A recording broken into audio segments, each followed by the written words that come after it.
సభకు నమస్కారం.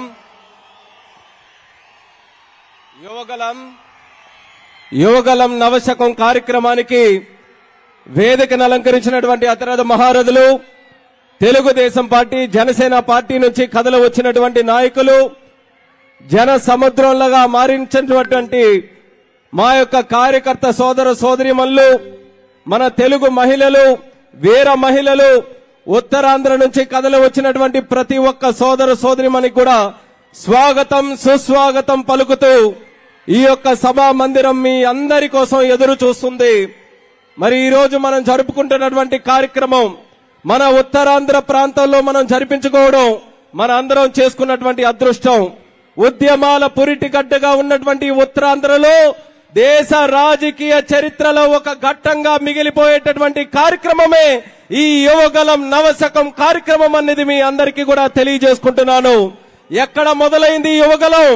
జనవరి 27 కుప్పంలో మొదలైనటువంటి యువగలానికి చిత్తూరు చిందులేసింది, కడప కదిలింది, కర్నూలు కన్నుల పండుగగా మారింది, అనంతపురం ఆత్మీయతను చాటుకుంది, నెల్లూరు నడుము బిగించింది, ఒంగోలు ఉరకలేసింది, గుంటూరు గర్జించింది, కృష్ణమ్మలా కరుణ చూపించింది, గోదావరి గర్జించింది, విశాఖపట్నం విజృంభించింది, విజయనగరం విజయ పతాకాన్ని ఎగరేసింది. మరి శ్రీకాకుళం శంఖారావంతో పూనుకొని ఈ యావత్ ఉత్తరాంధ్ర కూడా ఉత్సాహంతో, ఉరుముతో, ఉద్యమిస్తూ ముందుకు నడుస్తూ ఎవరు దేనికి వచ్చినా సరే రాబోతున్నటువంటి ఎన్నికలకు జనసేన తెలుగుదేశం పార్టీ కలయిక సిద్ధంగా ఉన్నాం, రండిరా సాయికి అని కథలు వచ్చినటువంటి యువకులు ఈ రోజు ముగింపు కార్యక్రమం కాదు, ఇప్పటి నుంచి ఆరంభమవుతుంది. ఇదే ఉత్సాహాన్ని మనం కొనసాగించాలి. మరొక 100 రోజులు ఓపిక పట్టాలి.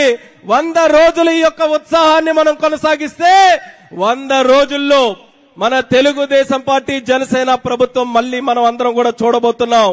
100 రోజుల్లో రాష్ట్రానికి పట్టినటువంటి శనిని మనం వదిలించుకోబోతున్నాం. 100 రోజుల్లో సైకోని తరిమి కొట్టబోతున్నాం. 100 రోజుల్లో రైతుల్ని మళ్ళీ రారాజులు చేయబోతున్నాం. 100 రోజుల్లో యువకులకి మళ్ళీ మంచి ఉపాధి అవకాశాలు కల్పించబోతున్నాం. 100 రోజుల్లో బడుగు బలైన వర్గాల్ని మళ్ళీ అట్టడుగు ఉన్నటువంటి వర్గాలని మళ్ళీ పైకి తీసుకొని రాబోతున్నాం. 100 రోజుల్లో దళితుల పైన, ఆడపడుచుల పైన జరుగుతున్నటువంటి అన్యాయాలని, అగాత్యాలకి అడ్డం పెడుతున్నాం. 100 రోజుల్లో పోలవరాన్ని పూర్తి చేయడానికి మళ్ళీ శంఖారావం పూనుకోబోతున్నాం. 100 రోజుల్లో మనకంటూ ఒక రాజధాని ఉందని గొప్పగా చెప్పుకునే విధంగా అడుగులు వేయబోతున్నాం. వీటన్నిటికంటే నేను తెలుగోడినిరా, నేను ఆంధ్రుడినిరా అని ప్రపంచం మొత్తం గర్వపడే విధంగా రొమ్ము విరిచి ముందుకు నడిచేటటువంటి రోజులు 100 రోజుల్లో మనం చూడబోతున్నాం. దానికి ఈ రోజు జరుగుతున్నటువంటి సభ సాక్ష్యం అనేది కూడా మీ అందరికీ తెలియజేస్తున్నాను. అందుకనే ఇదే ఉత్సాహంతో ఈ 100 రోజులు ఏ రకంగా 4.5 సంవత్సరాలు కష్టపడ్డామో అదే తీరుతో ముందుకు నడవాలి. 4.5 సంవత్సరాల క్రితం గుర్తుపెట్టుకోండి, ఎన్నికల ఫలితాలు వచ్చిన తర్వాత ఆ రోజు ఎంత పెద్ద మాటలు అన్నారు. 23 ఎమ్మెల్యేలు గెలిచాం తెలుగుదేశం పార్టీ తరఫున, 3 ఎంపీలే గెలిచాం. తెలుగుదేశం పార్టీ పని అయిపోయింది, చంద్రబాబు నాయుడు గారి పని అయిపోయింది, ఇంకా పసుపు రంగు అనేది కనబడదన్నారు. ఒక్కసారి వచ్చి చూడండి నా కనుచూపు ఎంతవరకు కనబడుతుందో.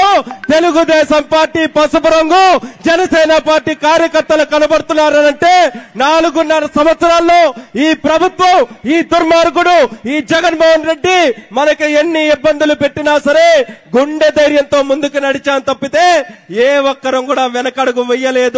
అది తెలుగుదేశం పార్టీకి, జనసేన పార్టీకి ఈ ఆంధ్రప్రదేశ్ మీద, తెలుగు గడ్డ మీద ఉన్నటువంటి నిబద్ధత అనేది మరొకసారి మనం అందరం కూడా చాటుకునే పరిస్థితికి వచ్చాం. ఇదే స్ఫూర్తితో ముందుకు నడుద్దాం. అందరూ కూడా కలిసికట్టుగా చాలా చక్కగా కార్యక్రమాలు ఈ రోజు వరకు కూడా నిర్ణయించుకొని ముందుకు నడుస్తున్నాం. ఇంకా రాబోతున్నటువంటి 100 రోజులు అదే క్రమంలో, అదే క్రమశిక్షణతో ముందుకు నడుస్తూ అనుకున్నటువంటి లక్ష్యాలని దాటుకుంటూ ముందుకు వెళ్లే విధంగా మనమందరం కూడా నడవాలని మళ్ళీ మీ అందరికీ కూడా తెలియజేసుకుంటున్నాను. మరి ఈ రోజు ఈ సభలో చాలా మంది స్పీకర్స్ కూడా ఉన్నారు. మరి ఎక్కడైనా సరే కొన్ని పొరపాట్లు జరిగితే ముందుగా మరి ఇక్కడికి విచ్చేసినటువంటి వాళ్ళు ఏర్పాట్లు కూడా మీరు చూస్తున్నారు. లక్షల మంది జనాభా కదలి వచ్చినటువంటి ఈ సభ ఎక్కడ ఏ తప్పులు లోటుపాట్లు పొరపాట్లు లేకుండా జరగాలనంటే ఎవరి తరం కూడా కాదు. అందుకే పెద్ద మనుషుల్లా ఎవరికైనా ఎక్కడైనా బాధ కలిగినా ఎక్కడైనా ఏదైనా తప్పు జరిగిందని అనిపించినా సరే మనస్ఫూర్తిగా మీరందరూ కూడా క్షమించి ఇది మన కార్యక్రమం, మన కార్యక్రమంలో ఏ ఇబ్బందులు వచ్చినా సరే అది అందరం కూడా కలిసికట్టుగా భరించాలనే ఆలోచనతో అందరూ కూడా ఆశీర్వదించండి. ఈ రోజు ఈ సభను చూసి బాధపడాల్సినటువంటి వ్యక్తి ఎవరైనా ఉన్నారనంటే అది ఒకే ఒక్కడు, తాడేపల్లిలో పడుకున్నటువంటి పిల్లి బెదరాలి, పిల్లి దద్దరెల్లాలి తప్పితే మనం ఎవ్వరం కూడా బాధపడాల్సినటువంటి అవసరం లేదని ఇక్కడికి విచ్చేసినటువంటి కార్యకర్తలందరికీ కూడా మరొకసారి పిలుపునిస్తున్నాను. ఇప్పుడు